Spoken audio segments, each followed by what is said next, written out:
What's up? Never done this before, so new for everybody, right? This is going to be reading Proverbs out of the Bible. Translation is New Living Translation, I believe. Yeah, New Living Translation. So yay for that.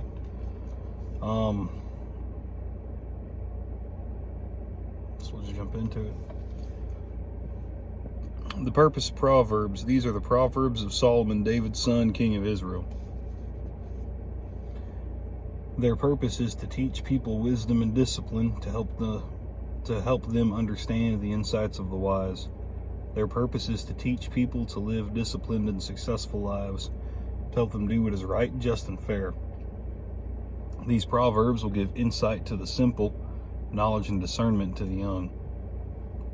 Let the wise listen to these Proverbs and become even wiser, and let those with understanding receive guidance. By exploring the meaning in these proverbs and parables, the words of the wise and their riddles. Fear of the Lord is the foundation of true knowledge, but fools despise wisdom and discipline. My child, listen when your father corrects you. Don't neglect your mother's instruction. What you learn from them will crown you with grace and be a chain of honor around your neck. My child, if sinners entice you, turn your back on them. They may say, "Come and join us. Let's hide and kill someone. Just for fun, let's ambush the innocent. Let's swallow them alive like the grave. Let's swallow them whole like those who go down to the pit of death. Think of the great things we'll get. We'll fill our houses with all the stuff we take. Come throw your lot with us, and we'll share the loot." My child, don't go along with them. Stay far away from their paths. They rush to commit evil deeds, and they hurry to commit murder. If a bird sees a trap being set, it knows to stay away. But these people set an ambush for themselves. They are trying to get themselves killed. Such is the fate of all who are greedy for money. It robs them of life.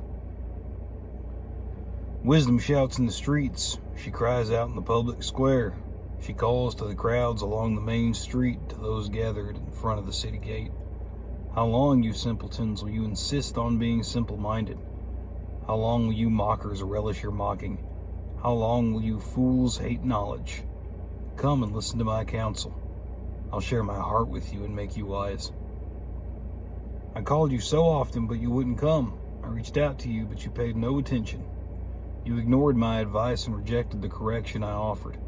So I will laugh when you are in trouble, and I will mock you when disaster overtakes you.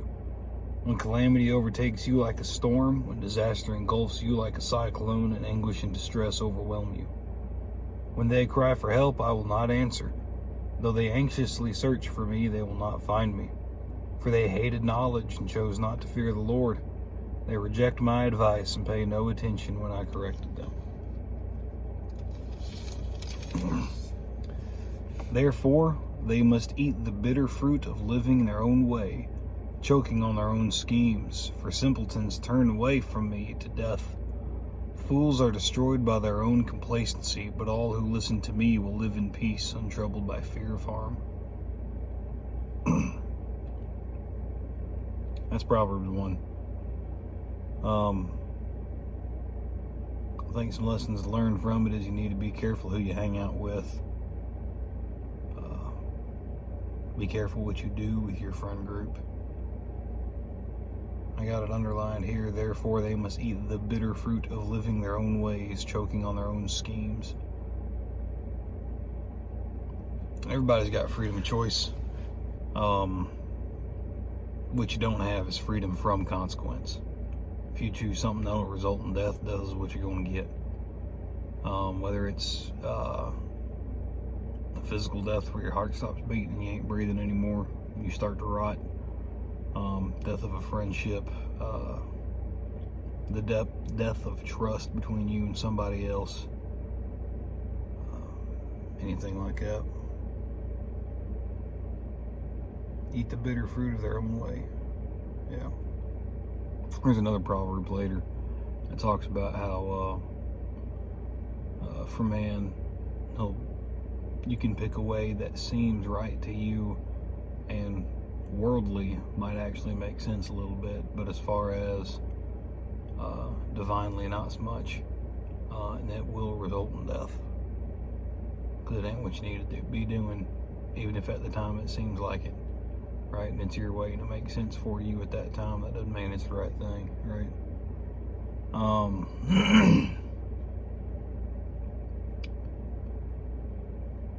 But I find it interesting too how in the New Testament you get so many parables about the fruits of the Spirit, and so many parables about farmers growing thing and the harvest and stuff like that. And then here it says eating the bitter fruit of their own way. So I think no matter what you're planting and you're growing and you're tending some kind of garden with your life, the question is, what kind of fruit are you trying to produce, right? Are you going out of your way and seeking out a better way to garden, or are you just letting the weeds grow up and then being surprised that your harvest ain't good? Or planting bitter fruit and growing them wrong in the wrong soil, not taking care of it and things like that, and it ends up tasting funny and not being what you thought it'd be. The gardening's hard. I ain't great at it. I've tried my hand at it. Varying success. But I ain't the greatest. I got a whole lot left to learn in it. But everybody's growing something. So I guess what kind of fruit are you choosing to plant? And how are you tending your garden? Or are you just going to let the weeds grow up and be surprised that your harvest is kind of crap? There's even a proverb for that later on too. It's amazing once you start looking into it how much themes and things like that from one part of the Bible connect throughout the entire thing. On one hand, it is kind of the Bible as a whole is kind of a collection of a bunch of stories and stuff like that kind of seem like they might not necessarily all connect in a super clear way. But if you do even just a little bit of digging and start scratching the surface, man, it's just one continuous story of God's love, of a perfect God who loves you and has done everything in the universe to try to have a good relationship with you.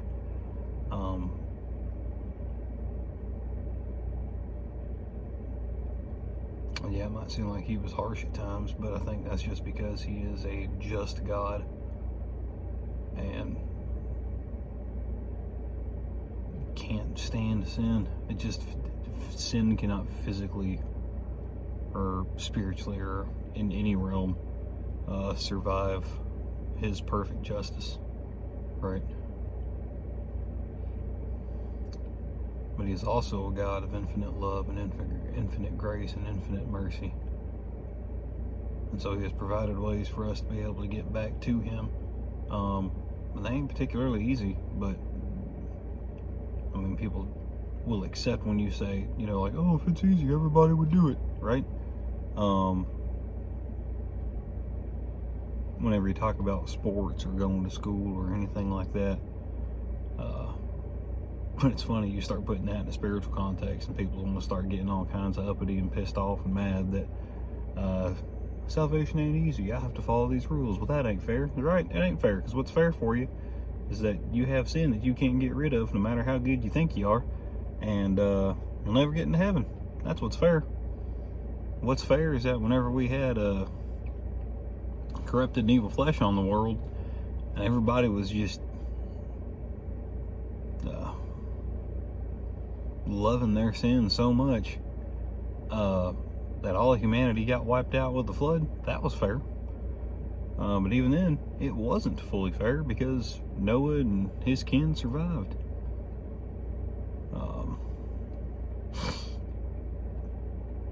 Yeah, no, I'm glad that he's not a God of fairness, he's a God of justice. Because if we got what was fair, man, that wouldn't be hope for anybody. Just being perfectly honest with you. But I think that justice is very much tempered by his own mercy and grace and love and patience and kindness. But that still doesn't mean that You just get absolutely free reign. Either you got freedom of choice, not freedom from consequence.